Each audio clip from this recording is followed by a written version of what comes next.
Hmm. Hmm. Why, hello there. Sorry, you just caught me at my reading. Thanks so much for joining us on this art live stream. Promise I won't do any more of that kind of stuff. Lovely. So today, what I thought we could do is. Sorry, you just caught me at my reading. There we go. Okay, muting something. So we'll be doing a live stream today where I'll be drawing some artwork that you'll be able to see, and this is part of the new expansion for the Old King's Crown called Songs of Home.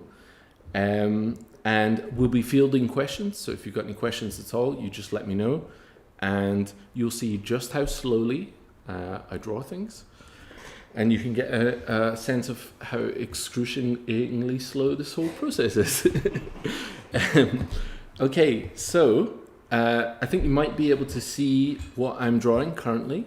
Yes, so last week, the week that just gone, I did a developer diary on discussing one of the new factions in the game. So this is the Abundance. And the Abundance is a faction that is about the homeland, the heartland of the kingdom, and represents the kind of pastoral ideal that exists there, complete with some of the strangeness that comes with these smaller communities. So I spoke about a lot of different things in that update. John Clare, I talked about Under Milkwood, and I talked about Twin Peaks. So lots of disparate things, but I hope that you enjoy what we're going to draw here. So the character that we're going to be drawing is called the Border Reaver. And the Border Reaver is a reference to a historical period in time between the English and Scottish borders. I mean, this is a reference. I'm not saying that everybody was riding around on weird, fantastical yaks at that point in time, but the Border Reavers were a period in history where they were constantly moving cattle and stealing cattle from different parts of the borders. So I thought it might be nice to reference that. In a faction that has a lot of non-military assets. Their flanking cards, their cavalry, I wanted them to be a little bit more militaristic. The idea that they do impose order in their borders using some degree of military might. Now, whether you think that someone riding a yak with a spear is military might, is up to you. But that's definitely in keeping with the tone of the Old King's Crown, where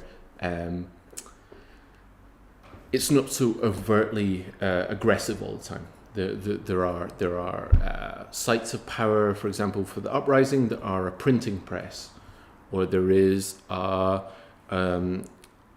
traders who have who are totally coded in a non-aggressive way, but who add value to the faction anyway. So we're going to be drawing. So what was that, sorry? Is that problem with the screen sharing? Yeah.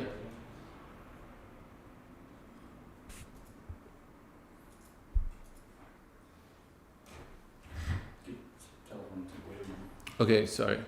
Technical difficulties, such a surprise. We'll be right back.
Hi everyone. Okay, I think we're back. I think you can see what I'm talking about now, sorry. So here's what I'll be drawing, which is like this, but hopefully you can see it on the screen. So here we have one of the characters from the Abundance, which I talked about. So this is a thumbnail sketch. So it's a very common. I would do a bunch of these and then find an idea that I like, and then start to zero in on what it is that I want to do. And then I'll refine it slightly. So here I added some shading, some idea of like light. So the figure will be a little bit darker, the background will be brighter, the foreground will be dark again. That's very common like practice in painting, things like that. Generally, the closer something is to the camera, the darker it is. And so what we're going to be doing today is doing the line art. Now, this is a kind of laborious process and it takes ages, so I'm happy to answer questions, and I won't finish the line art because what I'm going to do is reduce the transparency here and then essentially like etch over it. So if that's like that, I'm then going to start doing the final lines. Then that will get colored and then we'll light it. And I think what we'll do that would be nice is in a subsequent stream, a subsequent art stream, we could light it together. And that will be a much more dramatic process where you'll see the whole thing coming to light in the final version. So unfortunately for this stream, you're just going to see me drawing tiny little lines, erasing them, tiny little lines. But hopefully I can be answering questions at the same time, or Andrew can be doing it as well. Hi folks, I'm here too. Yeah, he's there. We're in the studio in lovely, dark, grey Scotland. So, yes, please put your questions if you have any about any questions about art in the game or the game itself or the campaign or anything like that, and we'll try to answer them as much as we can and not ramble too much. And yeah, let's get cracking.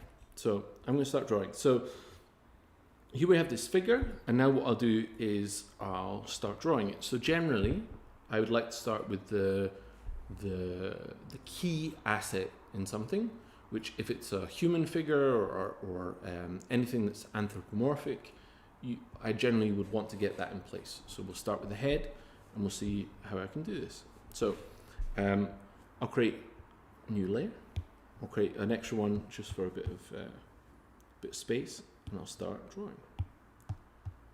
So the idea with Abundance is that they represent the pastoral middle of the kingdom. And so, whereas other factions are super, super ornate, I kind of want this faction to involve a lot of more cloth, a lot of woven textures, a lot of handmade things, and a lot of plants and naturalistic elements like that. So whereas, for example, a faction in the base game would be the nobility, there's a lot of gold, a lot of hard metals there. This faction, I want them to be much more soft in that approach. So I'm drawing this helmet, and yeah. Okay.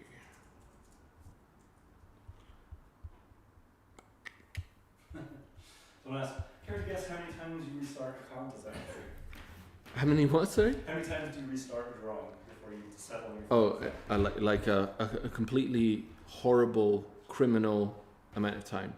I will say, so one of the great pleasures of making the Old King's Crown has been being able to spend time making this world. So, I have background in animation and in AAA video games, and I love that industry. I have a lot of affection for it, and I learned so much from it. But as well, those projects are so seismic and so large that it's very rare that you can ever work on something that is truly yours. I mean, it's almost impossible because the budgets are so large, the timelines are so long, the IPs are so well known.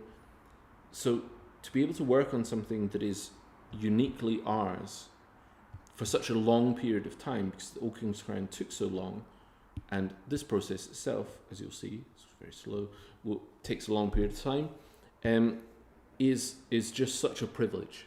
And so how many times do you restart it? A lot.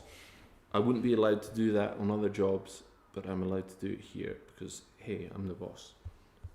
Are you allowed to say any of the AAA games that you worked on? Sure. It's actually easier for me to name IPs. So there's certain things that I did work on that I can talk about and that I can't talk about, but it's probably just safer to name some IPs. So I worked on properties with Dungeons and Dragons. I worked on Destiny, Love, Death and Robots. I worked on a bunch of Warhammer things.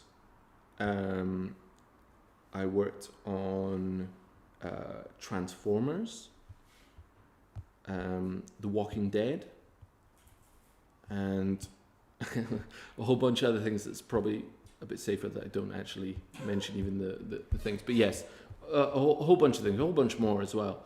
And that was for many years, and that's where I learned a lot of this stuff. And then a lot of stuff I learned making Old King's Crown, because when I was working in video games, I was generally working as a storyboard artist, which is very, very different from this. When you're a storyboard artist, you have to draw very, very quickly. Well, not always very quickly, but often very quickly. And what you want to be doing is getting a sense of movement and camera and action really, really quickly and clearly, and drawing like hundreds of panels, thousands of panels on a project. Whereas this is a much more maximalist version of line drawing and of illustration. And this is all about the details. So the reason why I do a lot of stuff and then I erase it and I do it again is because eventually what I'll be doing is heaping a lot of details onto this drawing. And you want to get that right, and you want to get the feel right. So it's easier to draw and delete at the start than build something that is not going to sustain itself over a long period of time. It's much worse to have to delete stuff later on in the process, because you're like, oh, that particular part of the drawing doesn't sum up that character, or doesn't work. So instead of getting into the details too early, it's better to start slow and to get that stuff right, and then you can start layering on the details.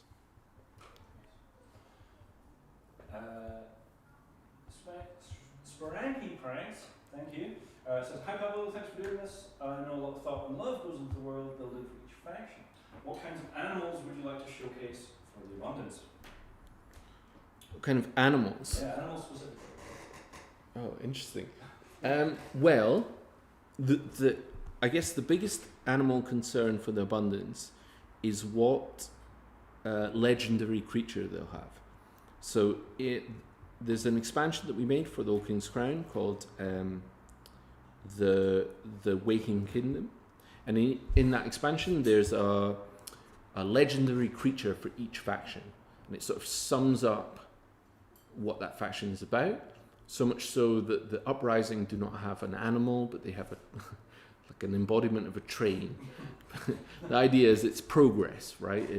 It's their legendary creature is not some mythical animal that comes to serve them, but rather it represents the change that they're going to engender in the kingdom. So what is their legendary creature? I'm actually not 100% sure currently, but I would like to show off a bunch of a bunch of animals in the abundance artwork. In fact, we can go to something that I was drawing earlier today, which is here. So I actually included the sketch earlier in a designer diary where I talked about the abundance and what the identity of the faction and all these things. And I pointed to this sketch, which is so loose and so scrappy, as the thing where I really felt like the faction started to come together for me, because I thought that it could be dramatic and kind of compositionally interesting, with animals and with plants everywhere, but also still represent the people of the Heartlands. So this sketch I've then been turning into, you're going to see a lot of like secret stuff here, so if you want to pause the video and see all the weird stuff that isn't finished or my goofy sketches, you can see that. And then that's been turning into something like this. So this is a process that we're doing right now in this video, which is like the final line art, right? So I'm currently working, this is a separate thing obviously, but I'm currently working on this creature, which is a sort of bull ox thing, and then this character with this cart, and the cart is called the laden ox carts, and the idea is that they by moving goods around the kingdom, that has an inherent strength to it, even if they're not directly fighting, so to speak.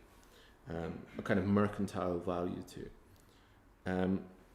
So yeah, so I've been working on this, and let's get back to this rider. Okay, here's a question that we feel like we could probably answer for forever, the entire stream.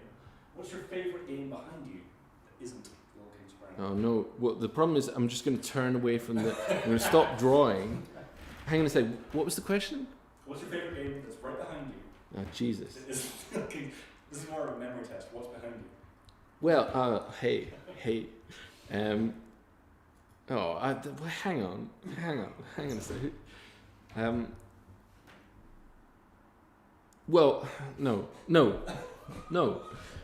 I can't answer that. What's your favourite game? I can't answer that, but I can certainly hang out with some. So, look, the stream might not have much drawing. It might just be me pointing at games that I like.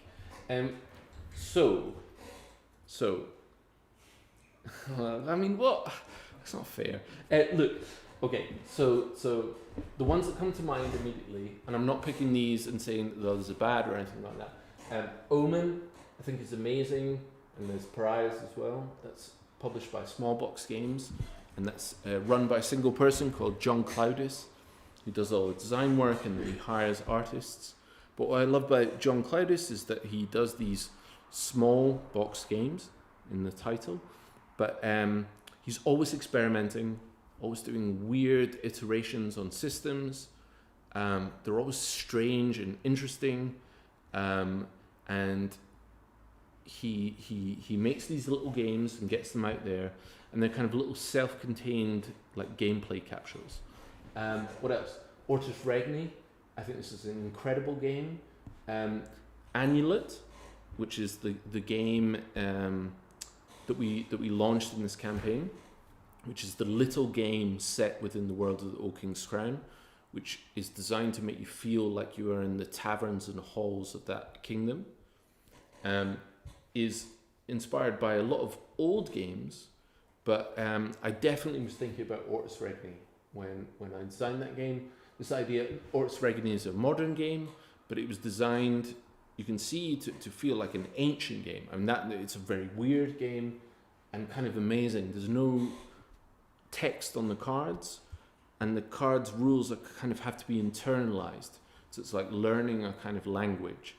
Then there's a bunch of Cole Worley games here. I admire him greatly as a person who talks about games, but also as a designer. I think he's wonderful.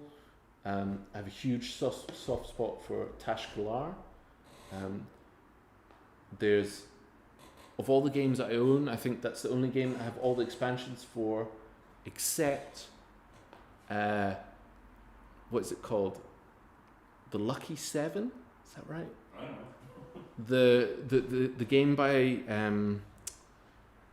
the designer from Zachtronics. he made a card game called, I think it's the Lucky Seven. And I'm making a joke here because that has that one expansion. It's a single card. So yes, I also own that as well. But yes, there's some of the games. Deep Regrets is made by our friend who also shares the studio. Yeah, there's actually a question about someone asking why is there multiple copies of Deep Regrets? Oh right, yeah. There's actually like 7 copies yeah, of Deep Regrets. so they're everywhere, and that's because we share a studio with Judson Cowan, who makes Deep Regrets. So he's not part of our company or anything like that, and he's totally doing his own thing. In fact, he's just one person doing everything. But that's why we've got so many. We love Judson, we love his game, but that's why there's so many copies everywhere. Yeah. Nice. Well, hang on a second. Who asked that question? Ask them what their favourite game is. Yeah, okay. Yeah. Why don't you? Yeah, you tell me. Put the camera on them. Okay, yes. This is a great question. So I see Discworld in the back. Yes. And more pork. Yeah. It is, right? Do you draw inspiration from that world too? Great admirer of Discworld and Terrifier. That's a really good question. I straight up, I have not read enough Terry Pratchett to be clear. I've maybe read like, I don't know, 6 of his books. And yes, I like them a great deal, but they weren't, how to say this? I didn't read them at some like formative time in my life. So they're not like towering works for me. I think they're amazing. I think they're like super inventive, and I think he seems like a really right-on guy. Was a right-on guy, and I would love now that this campaign is underway. I've got a lot more time to read, so I would actually love to dip into that. But I actually don't have that much familiarity with those worlds, with the world beyond those like roughly 6 books. But I have a great affection for them, and I know some people consider those books just absolutely foundational, and I can totally see why. Hugely, what if I could say what I like about them? Hugely inventive and strange and playful, but like politically and socially poignant, which I think is like a very exciting and like valuable mixture. I think it's really like, it's not really easy, but it's being inventive is one thing, but also being able to relate that to the world and the injustices in the world and the goodness and the badness in the world. That's like a pretty difficult thing to do. So yeah, big admirer. I bought that game. I think I bought that game in Madrid, and I didn't know how valuable it would become. It's quite like, I think it's the most. Yeah, I think it's like the most expensive single object I own. Yeah. Okay. So a couple of great questions for you now. Favorite Cold Whirly title? Oh. Might take a while. Right. Are you like plants to like make me feel uncomfortable? No. Yeah. I can do this. I think. So it's it's a gun to head. It's Pax Pamir. I think Pax Pamir 2nd edition is totally fascinating. Like endlessly fascinating.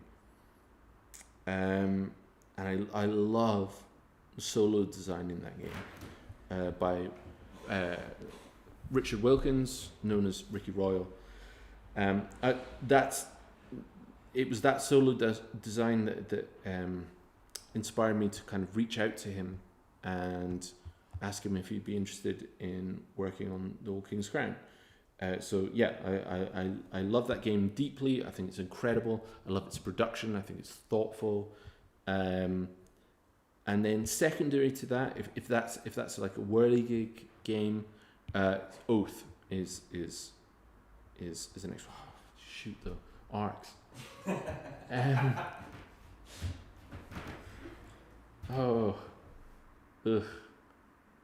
Ugh. Okay, Pax Premier, followed by Arcs and Oath together, and but Oath to hang out with. That's a game I just love hanging out with. In fact, sometimes I just set up that game and just kind of spin it up like multi-handed. Which sounds insane, but I really love just watching the systems in that game. Whereas Arcs is just like super sharp and great at lots of player counts and kind of fascinating and like makes you feel like you want to get better at it, like a sport or something like that, which I love. And then a special shout out to Molly House, which I just think is wonderful, although I wouldn't call that like a Cole-Wehrle design exactly. Maybe a Cole-Wehrle like a heralded or shepherded or something design.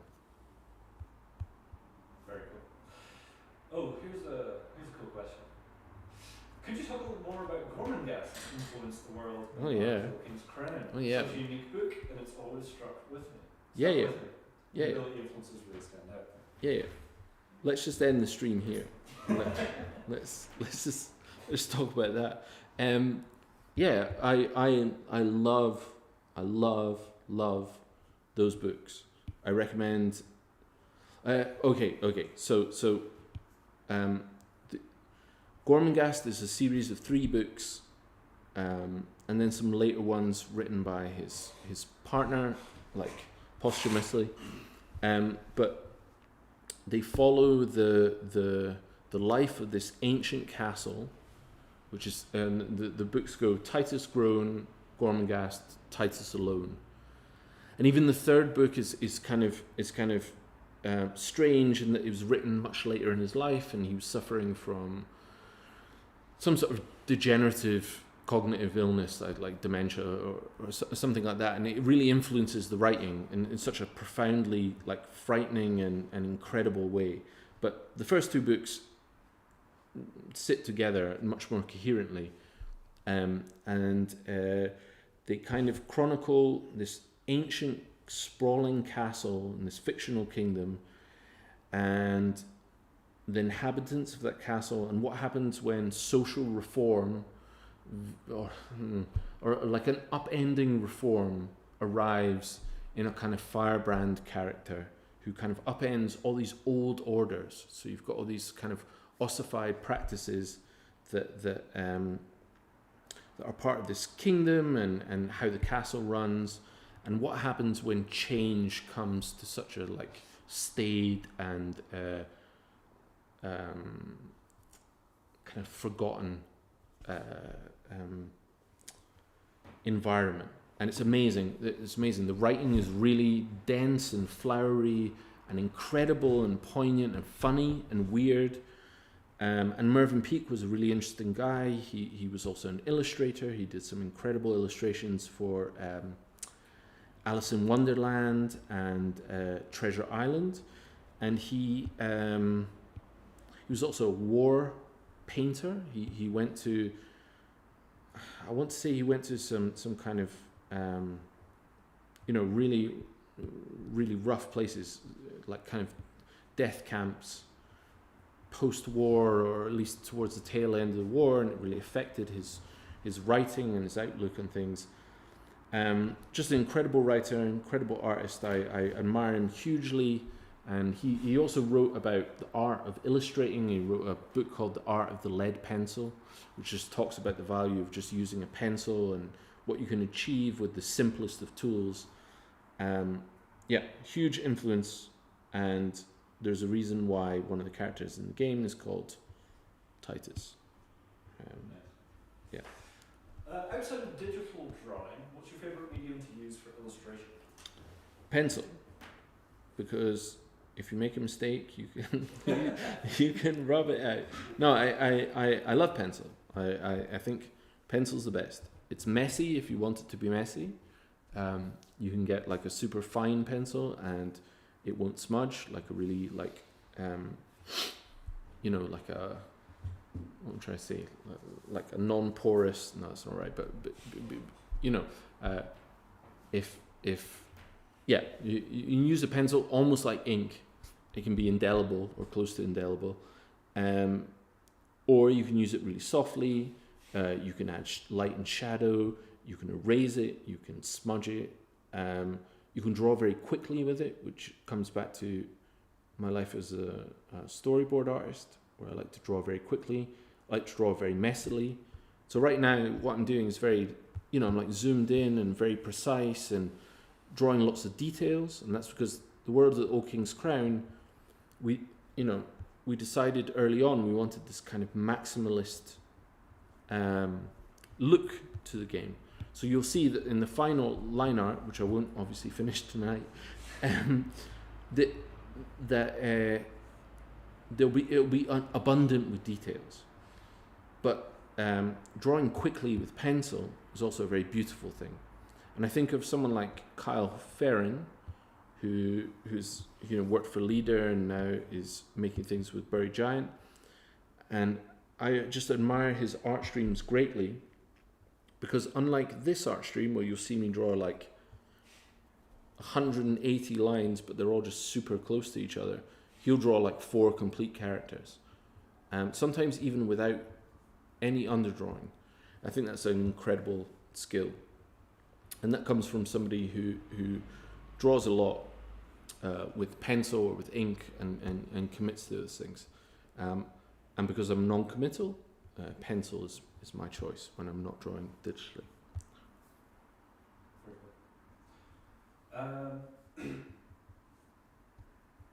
Yeah, okay, so maybe a little bit to talk a little bit about the solo mode for Songs of Home. Oh yeah.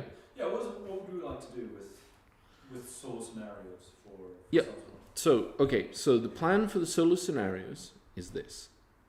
Ricky and I are working on these. So Ricky's returning for the Old King's Crown.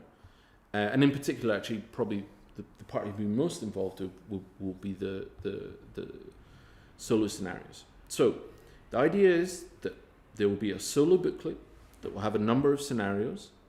There will be 7 that provide rules for each of the scenarios, each of the modules in the Waking Kingdom, originally called the Wild Kingdom. Now, that was something that we wanted to include in the original Wild Kingdom, but with the game design and in the rulebook in the Old King's Crown, it's a 50-page rulebook, and at some point we had to draw the line. But we had all these ideas for scenarios that could involve it. So we'd like to provide that for people in this thing. So there'll be 7 scenarios, and some of them are like super short. They're just little rules on how to formally include certain modules. And other ones are longer, and they have thematic descriptions and little bits of artwork, and they involve the components from the Wild. All of these involve the components from the Wild Kingdom. And that will make up about a third, or maybe a quarter to a third of the scenario booklet. And the rest of the scenarios will probably be, in some ways, the same number, maybe 7, 8, maybe up to 10, something like that. But they're much more involved. And they involve kind of taking the totality of the solo rules, not excluding the Waking Kingdom stuff, and bringing them to life in scenarios. So the solo mode in No King's Crown, you can do like anything you want in that in solo mode in some ways. And what I mean by that is like the Forge mode in that, you could basically make that game impossible if you wanted. You could keep adding heat. I mean, it's crazy. We've got players who play like 40 plus heat, whereas, we recommend 10 or more heat is very difficult, right?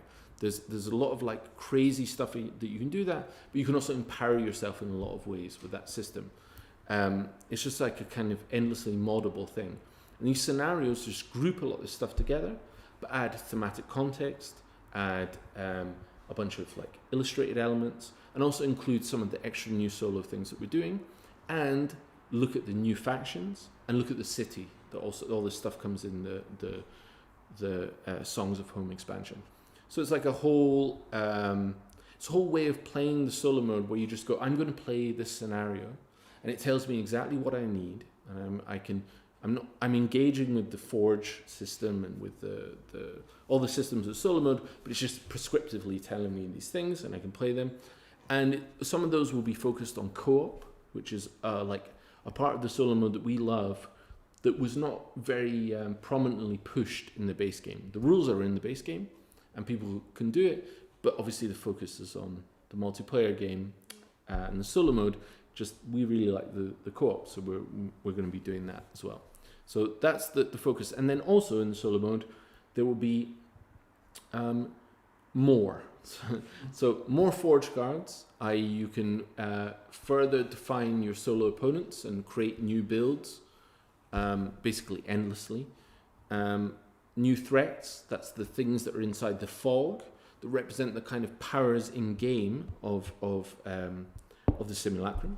And then finally, what's kind of most exciting about those extra things that we're adding is new, more powerful cards that you can add directly into their deck. So the reasoning behind that is it's a way of increasing the heat or the difficulty without increasing the complexity. Because all you're doing is adding these extra cards, and for each card you add, it will increase its heat. But these cards are fundamentally much more powerful. And so suddenly its power base increases, boom, like that. And then it gives you scope to play around with Forge mode in lots of inventive ways, but just with the power level being increased. Or maybe you just add one, you just dabble with it, and all these kind of things. So yeah, that's the scope of the solo mode. And to be clear, the solo mode will also be playable against the two new factions, and will also be playable when you include the city. So the city over the sea, the simulacrum takes that into account, is more powerful as a result, and uses the city and gains bonuses and all these kind of things.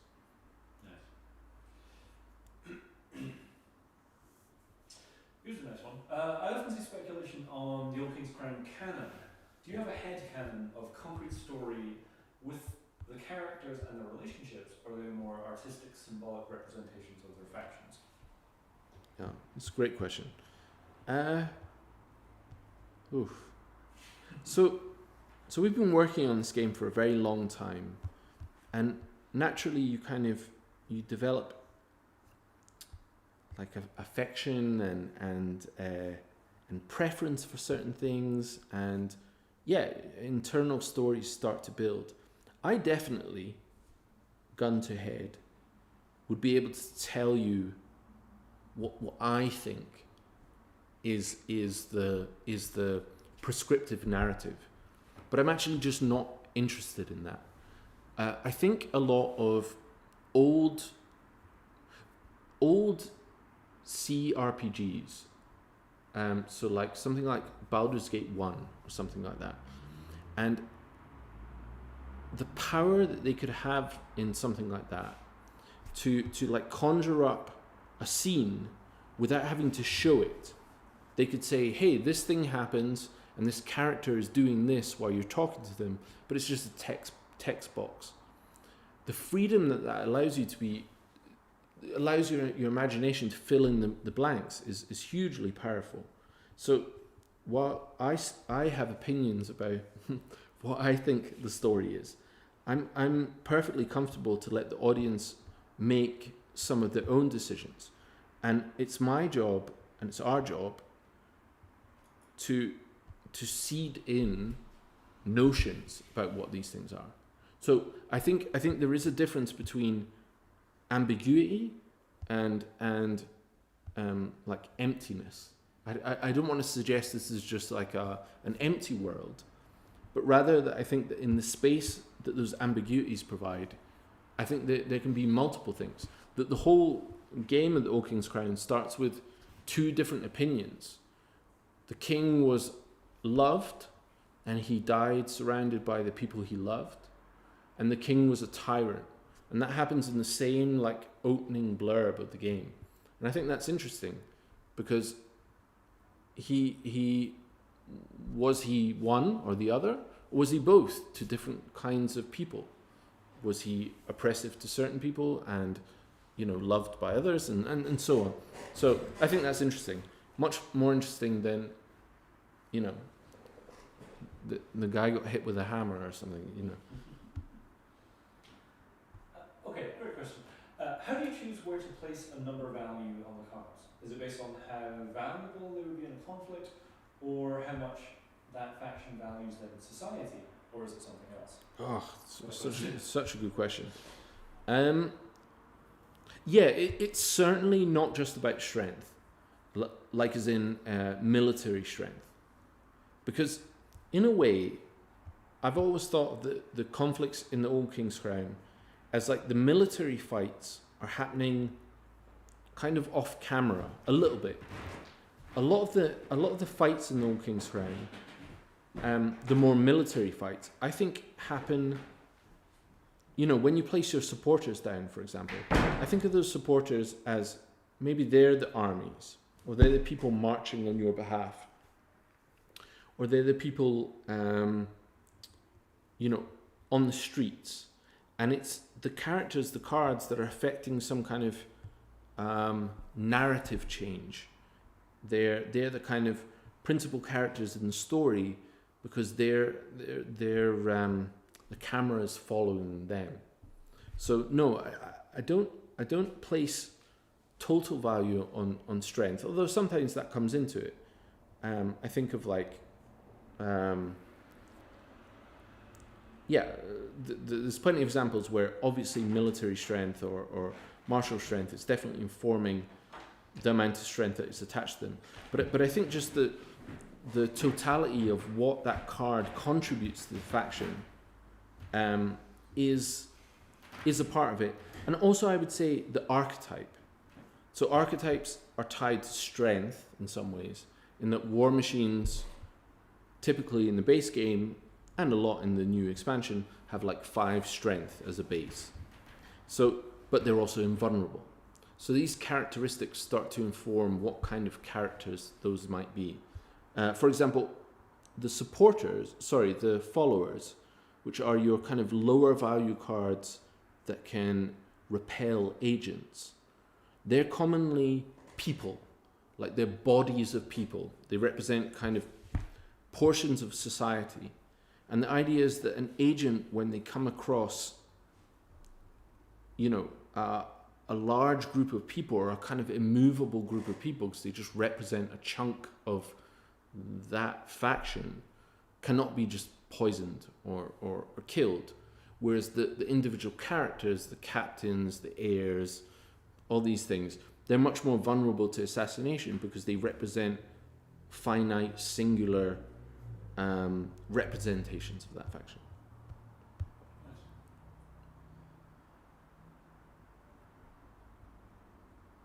Have tools like the iPad and Apple Pencil and things, how have they revolutionised how you would draw and create art?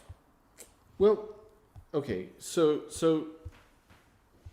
I've been working as an illustrator for a very long time, and in that time, most of my work, in most regards, has been digital in some way or another. Even if I drew it by hand, there would then be a degree of touching things up digitally, and then even just the idea of submitting files. I've never submitted a file except in for commissions or something like that. There's been an actual physical object. So even if I drew it physically, I wouldn't do it. I think the greatest thing this tool allows is communication. It allows you to draw and to, for example, if I just switch this off, I drew this I drew 4 drawings and then I sort of amalgamated them into this one. So I drew 4 tiny little sketches, super quick, and then based on those 4 sketches, I drew this sketch. And then I sent it to everyone. I mean, the 2 other people that work at this company. And then I was like, hey, this is my idea for this card, and this is the flavor text that I'm thinking. What do you think? I like it, and then they said some notes, and I guess that whole process was made infinitely easier by the fact that, you know, I could send it at like 9 at night and they could see it and they could feedback, and I could make amends by going, oh yeah, I could change that kind of quickly. So yeah, the ability to share your work with other people and to make amends on their feedback is a huge part of it. So I would say that has not revolutionized my work, because it's always been there, but is a great inherent value of it. There's definitely problems with digital work. They're like too numerous to sort of share. But for example, one is that you get very non-committal about things. If you can delete everything, then you don't need to commit to anything. And the danger is that then you don't do anything, or the thing that you do is really gutless because you stop committing to things. So I think part of the learning process with digital tools is to not relinquish your own brain when using them, and to not give over to the automated processes things that you would use that otherwise would be better served by using your own brain and skill. And maybe AI might be a very, you know what I mean. A couple of quick fire, not really questions, but just comments that were really nice. Glad to see the art dungeon looks like a comfortable place to work. No, this is not the art dungeon. This is The art library. I've been let out. I will get wheeled back in there after this stream is over. Someone's mentioned that the character's face looks a little bit like David Bowie in the low cover art. Is that intentional? Need to bring it up now. Hang on a second, I'm going to search this. David Bowie low. Oh, sure. Sure, yeah. Totally intentional. And make of that what you will. No, that was completely unintentional. But I see it. I definitely see it. I like it. Oh yeah. God. What a great album cover. Yes, you've been working on Liam long enough that we could take Titus out for a beer now. Yeah. That guy's old. Any inspirations art-wise? Mobius, question mark? Sure, yeah. Mobius, great. I'll fire off some people. And maybe we could like put links to some of these people's work. Yeah, like more contemporaneous people. So, okay. So, I personally think that it's very unhealthy to look at someone's like artwork and be like, I want to look like them. So I'm not sure that I ever looked at someone and went, I'd want to look like them. But there's lots of people whose work I look at and I think, my goodness, I wish I was just a fraction as good as them. Just what I give to be just a touch as good as them.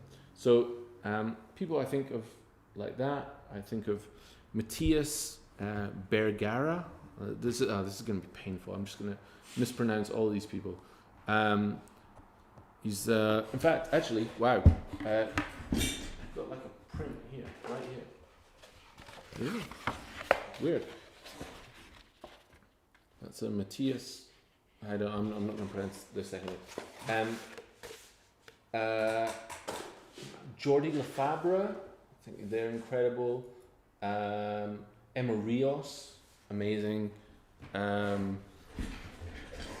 I think of people like Mignola. I mean, Joe, just amazing.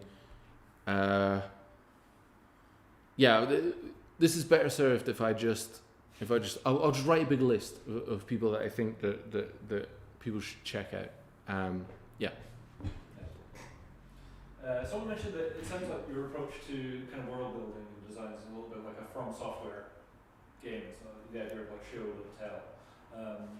Is that an inspiration? Sure. I mean, yeah. I really admire what From Software do, and I really, really love kind of the emergent details in those games. I'm not a huge From Software guy, mainly because I'm not very good at them. I've really tried. I got really far in Bloodborne, and I mean look, I love all of the games. I think weirdly the one I love the most is Dark Souls 2, because I just love Majula. I think that's an incredible place, and you wander off and you're in this like kind of with all the water and the kind of ruined steps and those nights that you can wake up in the white armor, and I don't know. I just but yes, I admire that hugely. I think it's very brave. I think games in generally tell too much.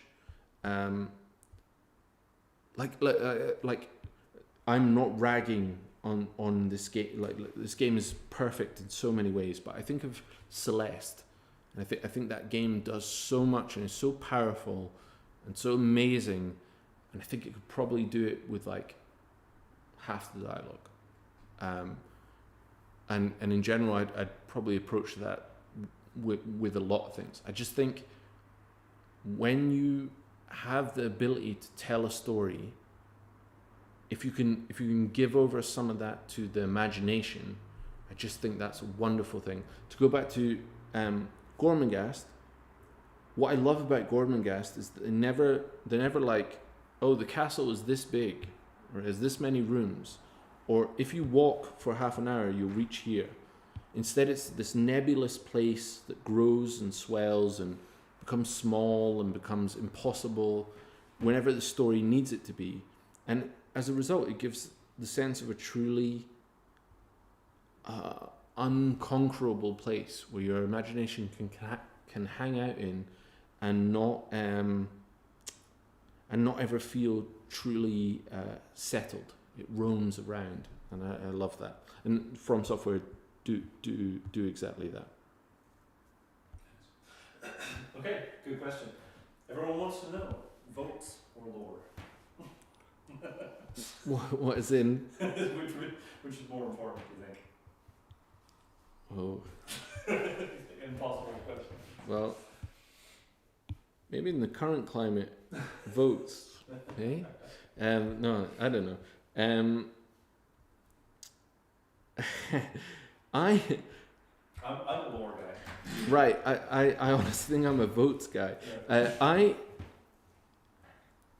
sometimes see people reviewing the game, The Old King's Crown, and look, the game is weird and complicated and all these things, and it's kind of tough for your first game in The Old King's Crown, or maybe even your second game. And I realised that as a commercial product means that it's not ideal, but it just is the game that we designed, and it's probably a result of us, the team that made it, just designing it over a very long period of time. But I think that the game, hopefully rewards you the more you hang out with it. But one thing I see sometimes is that people feel like the councils are extraneous to the game, whereas I feel like they're so fundamental. You can do so much with the councils, and the councils represent stability in such an interesting way. Obviously you can get removed from councils, but they allow you to gain all these benefits in a game that is about insulating yourself from harm. And the moment you start thinking about the strategy, about how can I protect myself from the actions of others, I think the game becomes more interesting, I hope. And so councils are fundamental to that. That said, who doesn't want to buy cool new cards? So, I think you greatly appreciate the live stream and work. You often talk about flavor text. Who is it that's writing this flavor text? It's me. It's me. I'm the guy. Yep. I write it. Usually, it's a bit like my drawings. I will write it and delete it and change bits, and it's also the way we do rules as well, I think. Sure. I think I think living with an idea and hanging out with it is often very interesting because your attitude towards it can change, and it can also inform other ideas, and in turn, if you have the luxury of time, you can also allow that to in turn go the other way and inform the prior process and all that stuff. I think I love writing for the Old King's Crown. I love writing the little thematic intros. Like I think of all the thematic intros, it's the Waking Kingdom, the Wild Kingdom. That's my favorite. I just had such a good time writing that. I'm absolutely not a writer, but I enjoy doing it for sure. Thanks for sharing your perspective on so many topics. Outside of the world of Eerie Idols games, what are you most looking forward to this month? We haven't had much time to think about No. I don't know if this is like a trick. I don't know if this is like, but I will not live to see another day if I don't say this. This month is my daughter's first birthday, so that's absolutely the thing that I'm looking forward to the most. There you go. I'm also looking forward to playing Opus Magnus. Yeah. Yes. The Zachtronics game that's coming out on Switch. Super excited about that, but obviously that does not compare with the 1 year birthday of my first child. What about you, Andrew? What are you most excited about? What am I looking forward to? I'm going to play some more Spire 2. Oh, it's very good. Yeah, we've just started playing it here in the studio. To be clear, we've played like 20 minutes. We've played 20 minutes. Yeah. But it's not impacting deadlines. It's not what I'm trying to say to people at home. But wow, such a simple. It's not simple, but the tweak to that system to include multiplayer, which is why I think so many people felt that the board game adaptation of Slay the Spire, which is somewhere around here. Above you, Oh yeah, it's up there. I think a lot of people for that, the revelation in that was the co-op, and I think from the short 20 minutes we played, I could not believe how playfully the co-op was done in Slay Spire Digital. It was really exciting and great. Right. Oh, Lily from Play Solo. Oh hey. Yeah, says, Hey. I haven't seen you guys live again. Just arrived. Sorry the questions have already been answered, but what was the thought process behind Annullet? Woof. Okay, so we've been making games at the studio. No, we've been making one game, Old King's Crown, at the studio for years.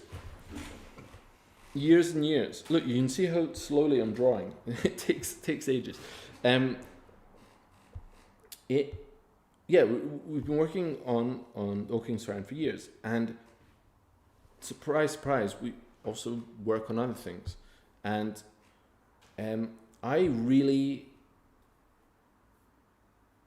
love old games that feel ancient. I mentioned Ortus Regni before.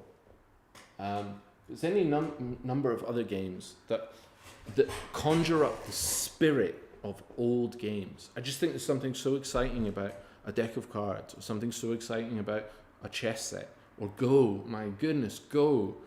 It's incredible, and I got really interested in trying to create an ancient game, and I designed one, and Annullet is that initial idea, and the core of Annullet is there, and then we spent a long time developing it. And we took that ancient game, and then we started playing it in the studio, and it kind of became a kind of firm favorite, and it started solidifying itself almost like a competitive game, almost like a dueling game, where skill would matter more than anything else. And we realized that we were playing it more and more, and at a certain point we realized, what if this game, which is designed to feel ancient, could exist within this ancient world. And so we had some time and we started thinking, well, what if it was themed around the Old King's Crown and it was in the Old King's Crown? And then we started realizing that what if the conceit of the game is that the game is old and the game itself reflects the age of the kingdom, not just it being an old game, but what if the tales and the regional variants and all these things were folded into this game, which is why we came up with the tales system, which warped the game's rules in Annullet. So Annullet is it's kind of like a competitive game with a simple rule set, but then you have these tales which fundamentally change this world.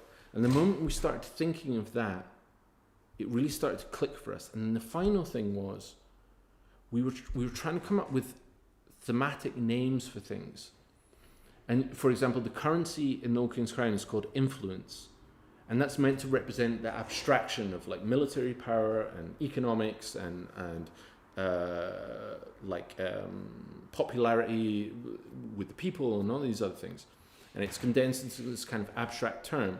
And so we were coming up with these kind of abstract terms for the currencies and the rules in Annullet. And all of a sudden, it struck us, what if instead of abstracting it, we embraced what they were? So you get stones in the game, and what if, and these give you extra actions and they let you kind of almost bid for turn order, and you can accrue more, and that lets you build all these weird combos in the game, and then you can use them to buy extra assets. But rather than calling them something like abstract, like, renown or something, what if they were stones? Because they're the physical objects that you use in the world that you would use if you were sitting down at a table to play this ancient game. Not the abstract thematics of the game, but what if the theming of the game was that you are sitting at a table in this ancient kingdom playing this game? And the moment that happened, it all like clicked together. So yeah, long and short, old weird game, and then we wanted to make it older and weirder. Nice. Okay. Will your daughter be making an appearance in the game in some way? She has a mention in the rulebook, which literally the 11th hour. Yeah, I will say, working with people that there's only 3 of us that work at this company, and Andrew and Ken added her name into the rulebook without me knowing about it, and that was a very beautiful thing. There's like a little thank you to her right at the very end, and that was really lovely. In an interview some months ago, you hinted that we already know what our next big game project will be. Any chance we can have a tease of what that might be? Yes, it's right there. It's slightly out of shot. It's right there. It's right there. If only the camera would drift over, you could see it. It's right there. It's in a big box. And it's true. It's true. It's literally right there.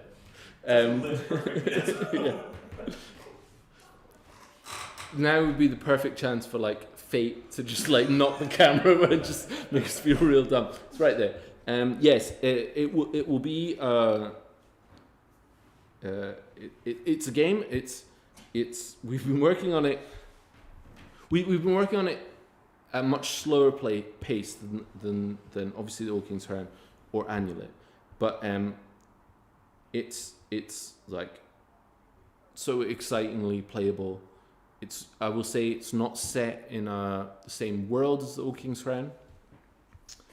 But goodness, we are so excited about that game. Right. It's just, I cannot wait.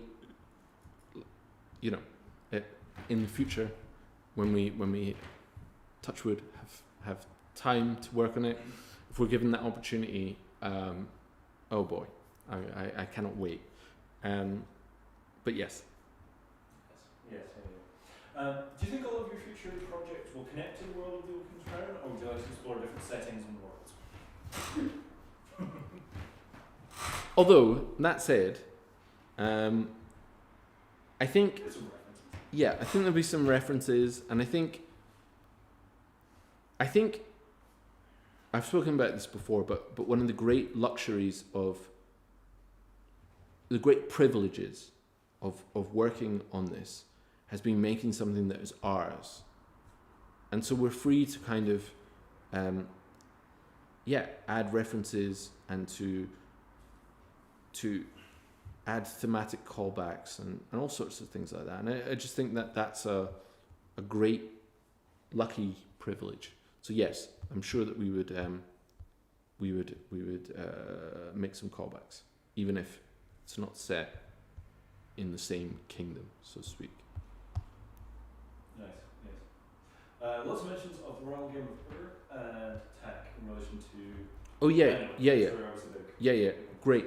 So I haven't played the Royal Game of Ur, although I know of it, and I have played TAC, although I don't think I've read the books that the game takes place in. I actually can't remember what series that they're the game of. But yes, I really like TAC. Goodness, that feels like an ancient game. Yep, totally. Nice. Any plans for like a lore book or narrative story for the Old King's Crown? Are you interested in? Yeah, I mean, we would love if people are interested to keep exploring this world and to keep telling stories in this world. And what form that would take in, I'm not sure.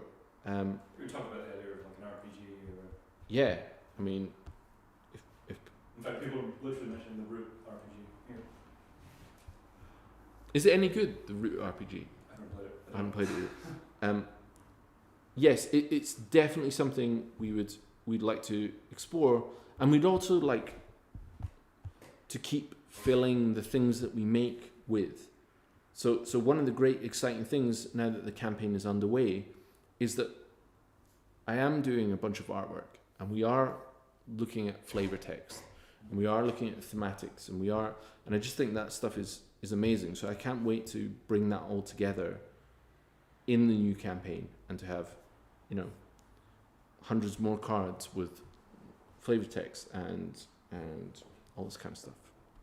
Yeah. Oh, nice. Would you ever explore a more sci-fi setting as opposed to a fantasy setting?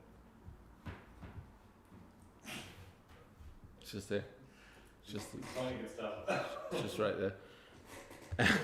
Yes, I would love to explore a sci-fi setting.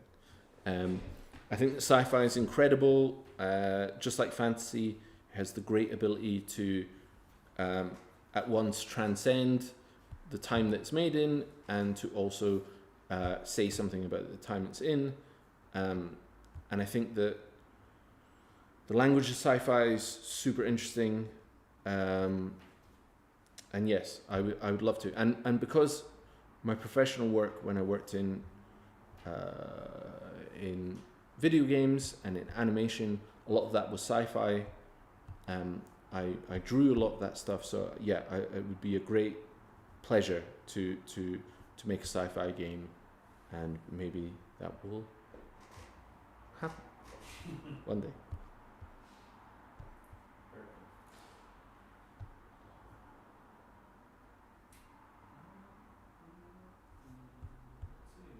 There's a lot more comments and questions. I'm just going to find some previous ones. Some that I've skipped over.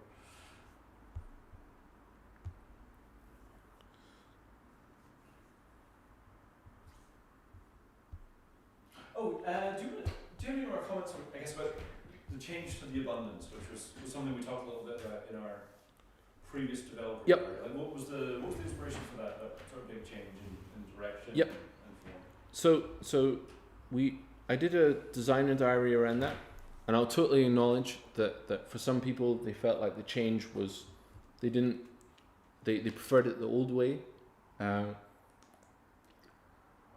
they didn't feel like the new faction kind of justified its place maybe in the conflict of the game as much as others.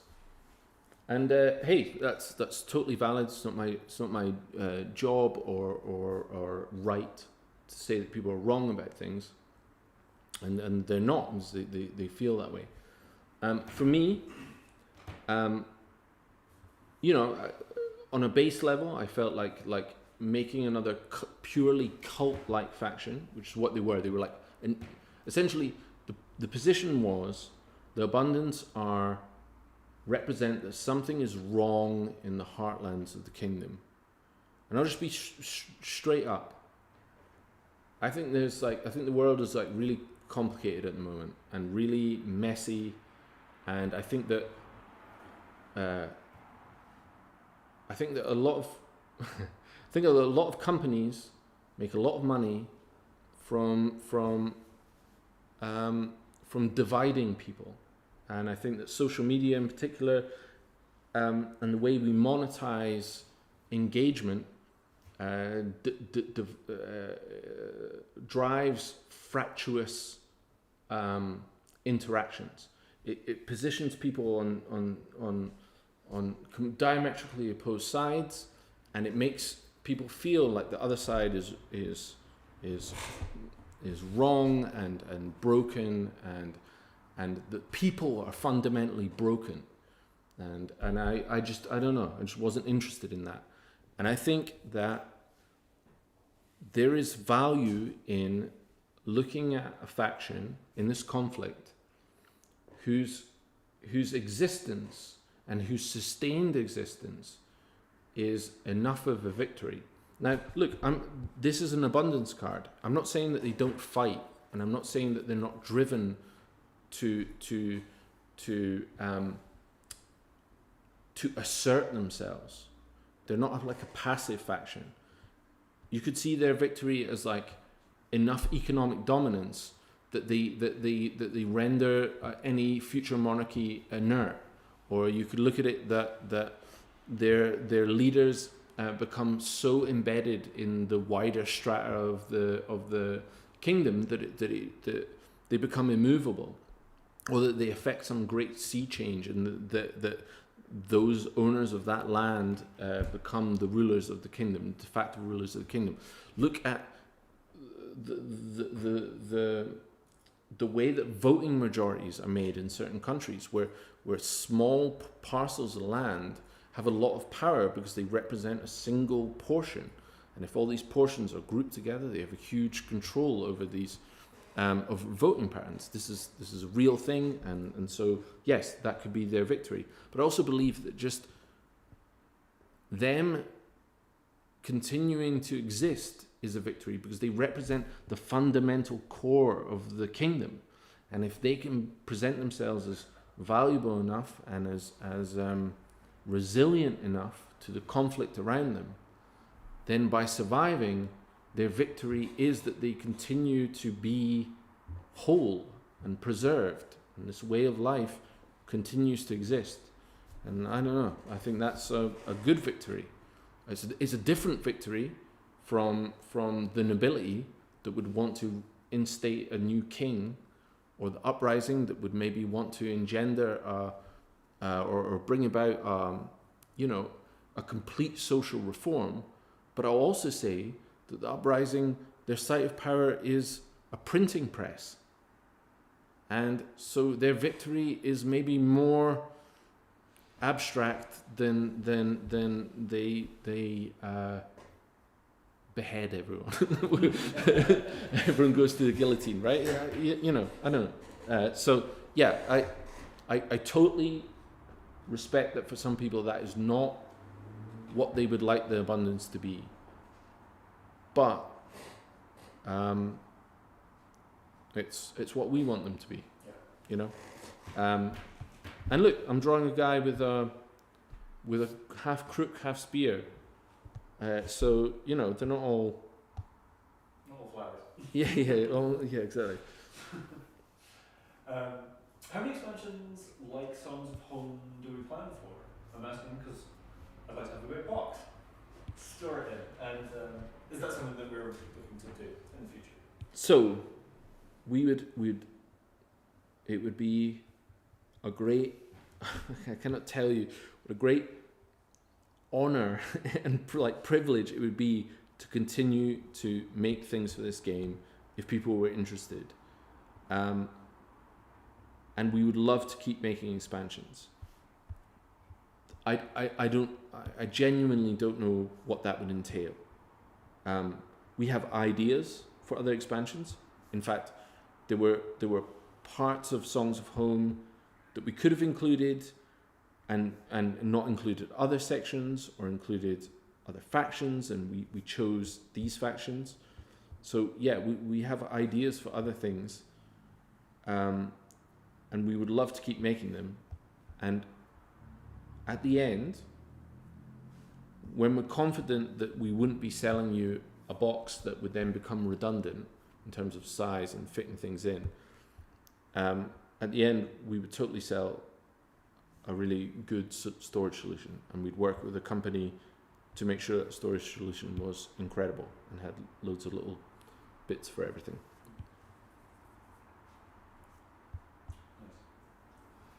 Nice. Any plans for an Old King's Crown graphic novel in the future? I mean, is your background? Yeah. Sure. Yeah. So I used to do some comics work as well. I'd love to do that.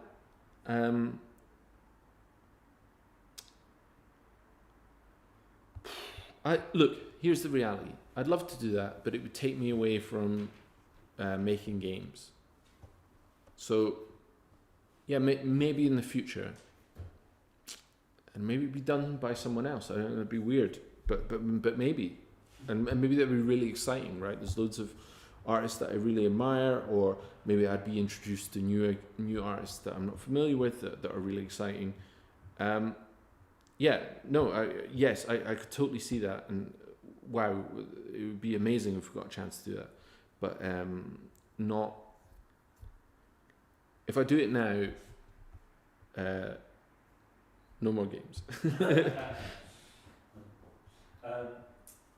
Matthias is here. Hello, Matthias. Do you plan to expand your team, or do we want to try and keep it small? Good question. Good question. So, how to answer this? Broadly, we want to stay a small company, because being a small company means that you're not obligated to make more and more things.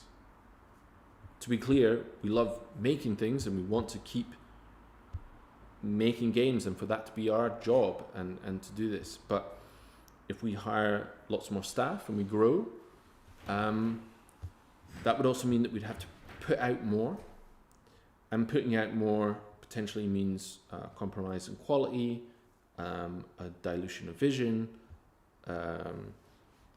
the logistics of managing teams maybe becomes that I spend more time, writing emails and less time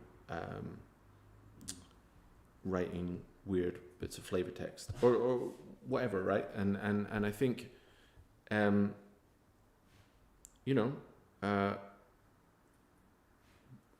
we would rather make less things, but make them with care and surrounded by the people that we like, that we want to work with, rather than growing for the sake of growing.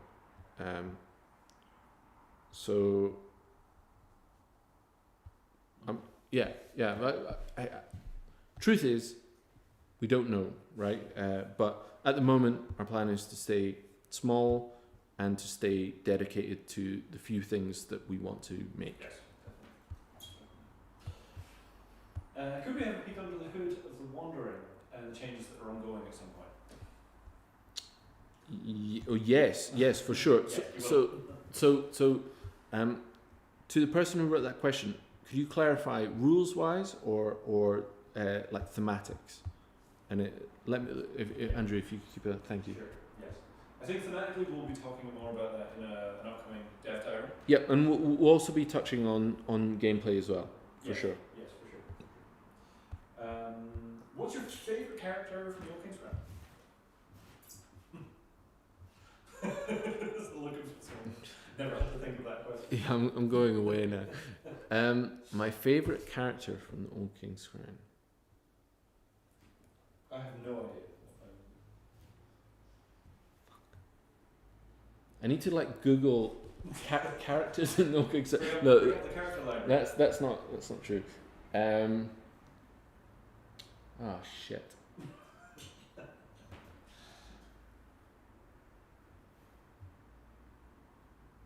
I'm a big fan of anything gathering.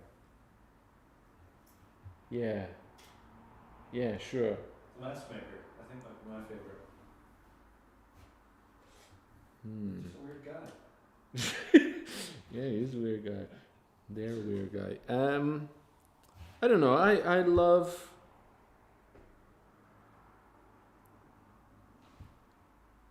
I have a lot of fondness for the Secret Postal Service.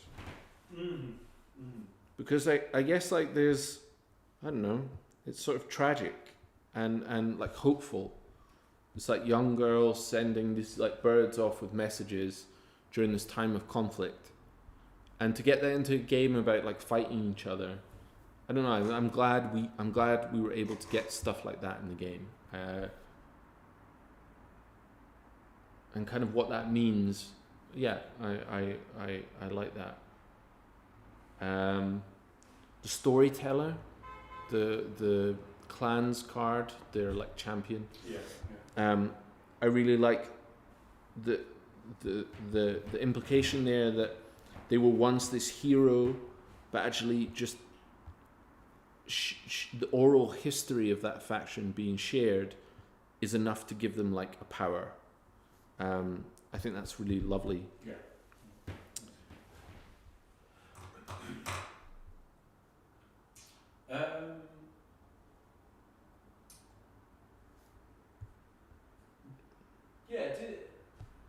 Have you considered Have you considered making any of the Old King's Crown merchandise featuring some of the wonderful artwork?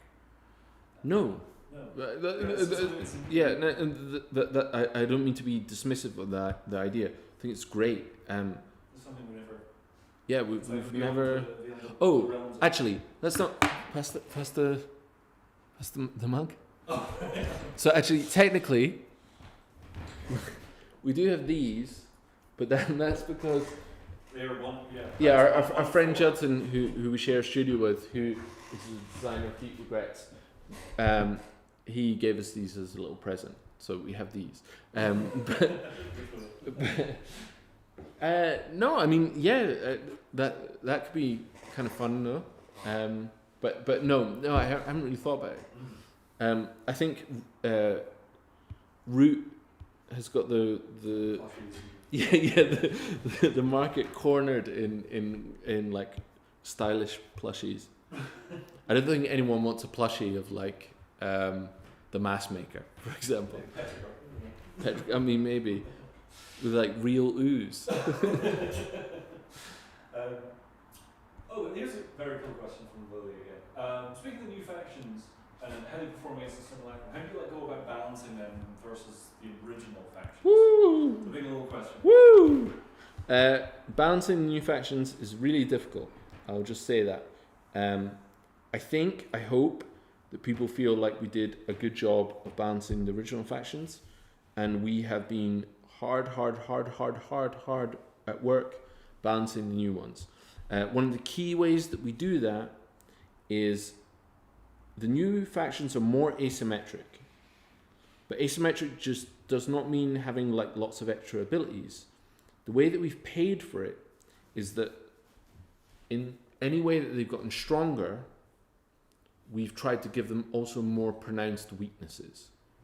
So I think there's a terrible trap that games can fall into, which is that you just heap on abilities, you heap on strength, and it power creeps its way into oblivion. And so we wanted to explore in the game the idea that there was like real tangible weaknesses to these factions that are more pronounced than in the base game factions. So talking about the Wandering, the Wandering are like the most powerful martial faction in the game, but there's just so few of them that they are spread way thin, and attrition is a thing that haunts them throughout the game, and they have to be cognizant of that the whole time. So you're playing a completely different game. You've got to be a lot sharper, but the rewards that you can get can be a lot more potent, or the victories that you can have can be a lot more decisive, because the assets that you have access to are like really, really powerful.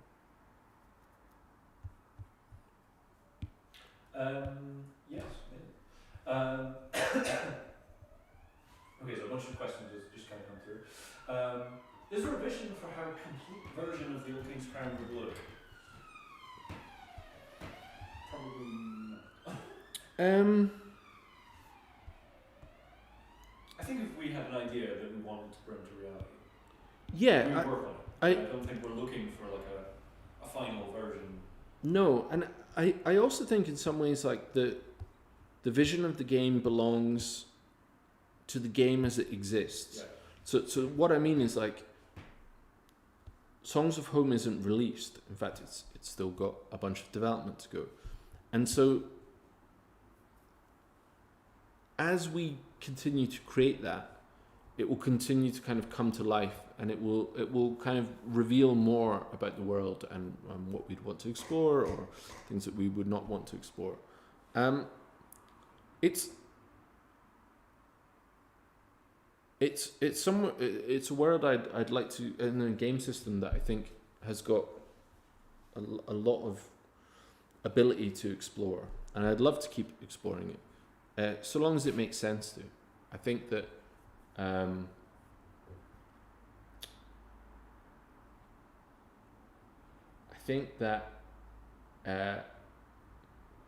finiteness is also a good thing.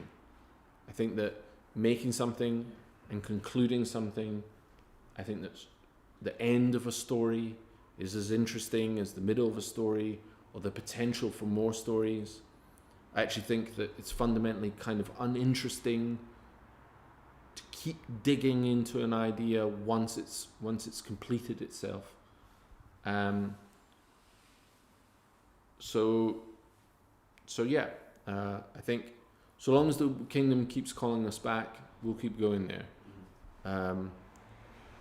And maybe when I'm like older than I am now, maybe I'll still be there, hanging around. Are there any like mathematical or systematic approaches that we use for balancing or refining factions? Like what kind of data do we use for that process? An immense amount of playtesting data. Yes. That's the thing.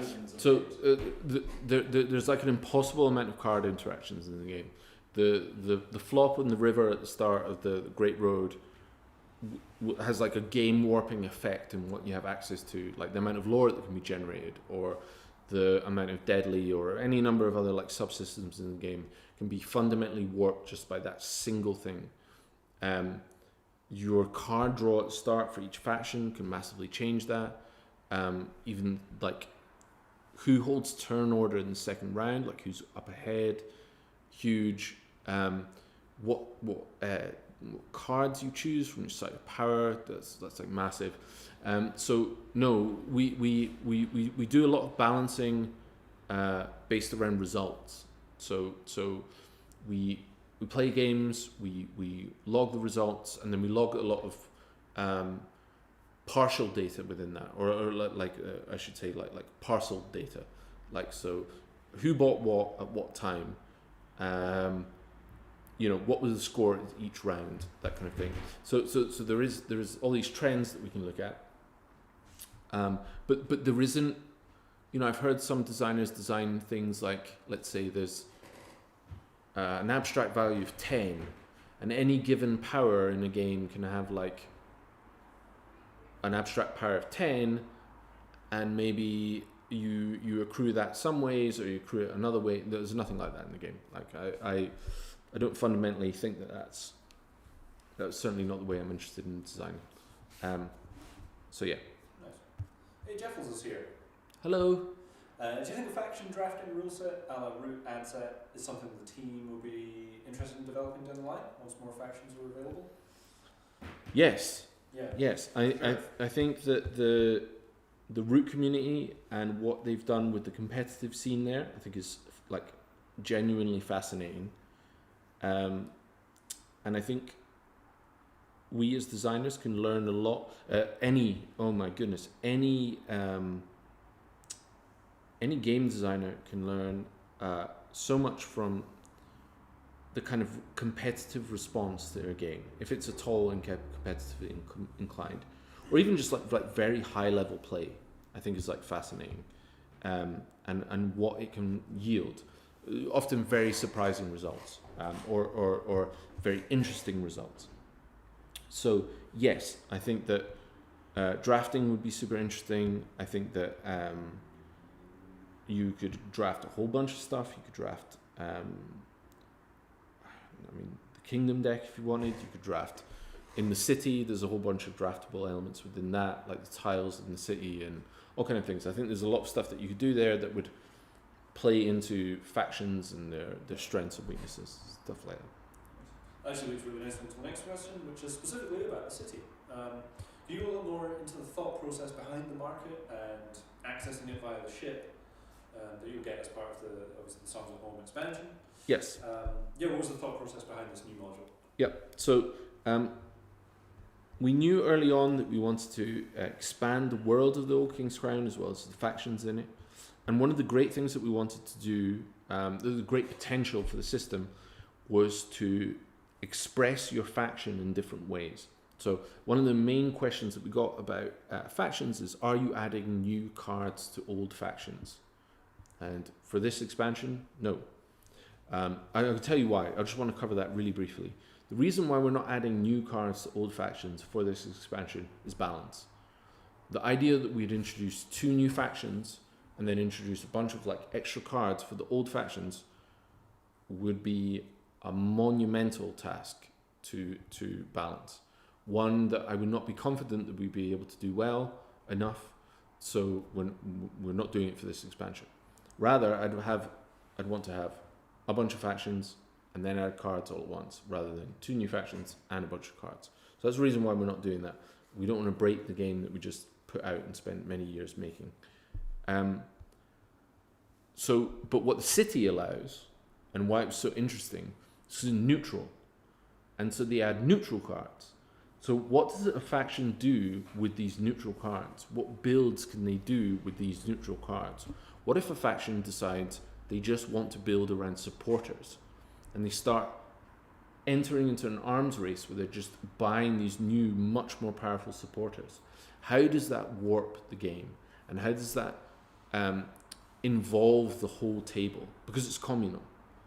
And that was what was really exciting to us, was this idea of you give the player more agency in what they can build.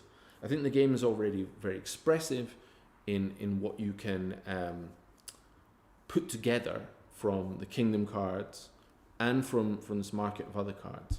But how can you build that into an entire extra build with these neutral elements being more of a focus?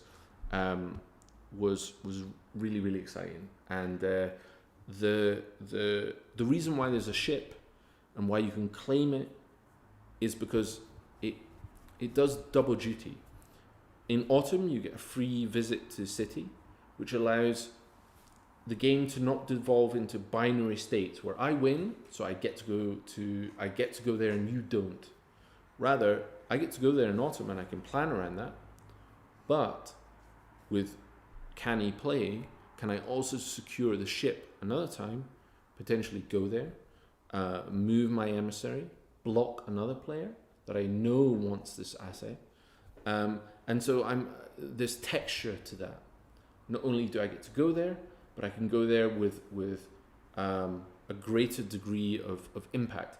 It's actually very much how governing and journey works in the current system of the game, which is that you can go there for free in autumn. But you also, if you win there in summer, you can go to the castle or the wilderness, and that allows you to do more journeying and more governing. And a lot of builds at high level play are about building these extra actions into your action economy and doing more journeying, more governing. That gives you more benefits, it combos into more things. And the city is an extension of that, but it's one that's also very readable because these assets have got different card backs so you can see them. They're new supporters, so people know when the arms race is starting, and the advantages that you can get can also be blocked and all these other things. Okay, so a couple more questions, and then I think we can start kind of wrapping up. Is there anything from the cutting room floor from the core game or Wild Kingdom you could share? Anything that we didn't quite make it into the final version of the game? I mean, a lot. There's so much stuff, and we would sound, I think, like insane people if we start talking about it. I think if you even go back and look at the original Kickstarter campaign, you'll see how much Sure. game, or how much changed since then. Sure. I think that's actually a really good example. Yeah, I mean the factions were like, yeah. There's so much that went into. There was like seasonal events. Mm-hmm. There was like annual events. There was like a completely different system for like the gathering. They almost had like a different like kind of end game. There was so many different iterations. The gathering had like these weird masks that they could place on, and it would like change how their faction played. And I know this stuff might sound quite cool, but I promise you, like it was not the right choice for them in particular. It's just very complicated and unreadable. But there was lots of weird stuff. Too much to do. Although you're doing a designer diary, yes. which will look at some of this early stuff. So maybe you can have. Yeah, so sorry folks, I have some examples of some very old builds. I realise maybe you can't hear me off camera. I have some old examples of some old tabletop simulator builds. I have some photographs of some of our very first prototypes. So I'm going to be sharing those as part of our upcoming developer diary. So keep an eye on the Game Found and keep an eye on Board Game Geek, because I'll post a little bit about that. So if you're interested in seeing like what the game came from, how we started this process, what that early stage of development looked like, I'm really excited to kind of share a bit more about what that process looked like. And that's I think we've worked our way through most of the questions there. Okay. Well, as you can see, I finished the drawing. I just spent a lot of time just doing this, so I do usually draw a bit faster, get a bit more progress done. But okay. If is there any final questions, or are we? Yes. Actually, there's one final question we can ask here. Yes, this is actually a good one. How do knowable reverses of the neutral cards impact play, which is a feature we introduced in the Waking Kingdom, which is the system called Allies. Say it again, sir? So, because the new city cards have different backs from the factions, how do they play into the game? How do you? Yeah. So. Okay. So, behind the design curtain, the game has a lot of hidden information, and I think a useful way to think about the information in the game is if you think of it like fog of war. And a fog of war I think can be very interesting in games. So I think of there's lots of games that I really admire that use fog of war. But if you have too much of it and the information is too obfuscated, it becomes a nightmare and nobody can read anything and everything falls apart. So the reason why Allies have different card backs is it's super simple. So if you are bidding, or if you're playing your cards down in spring, so just two little moments in the game, if any players have allies, they just have to declare whether they're playing the allies first, or if they're not going to, and in which case they can't place any allies. And then they place them down in turn order. And what this means is that the whole table can kind of see whether you're using these assets or not. So now a lot of mind games become about do I use my thing? Oh, they're holding one. Are they going to use it? Oh, they have used one. What does that mean? And what are they keeping behind? What are they trying to say with that thing? So there's an extra layer of visibility, which is really nice. And it keeps things really nicely readable, which is like, this is a different asset than the ones that power the engine of the game. Your typical agents, your war machines, your all these things. The thing that breeds into like getting good at the game is like, how do you start to use these tools to really use them in like new and exciting ways? How do you outthink your opponents? All these things. Those fundamental things are retained because these cards are highlighted as distinct and separate. And inbuilt with that is a little bit of a weakness, which is I'm giving away information. So when I give away information, what you gain in power, you're trading for a bit of visibility. And that's a like central nuance to the allies that makes them kind of interesting and distinct from your other cards. If you just plowed them into your deck, then your deck becomes more unreadable, and ultimately rewards other players less for trying to get a gauge on what you're trying to do.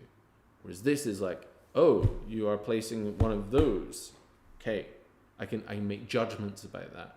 I make judgments about that, and also the other cards that you have not placed, right? Because they will be something else. Okay, yeah. I think that kind of wraps up most of the questions here. If there is questions that we missed, please feel free to ask them in the comments or in the chat, or head over to GameFound or Board Game Geek. If there's any questions that we didn't quite get around to, we will answer those as soon as possible.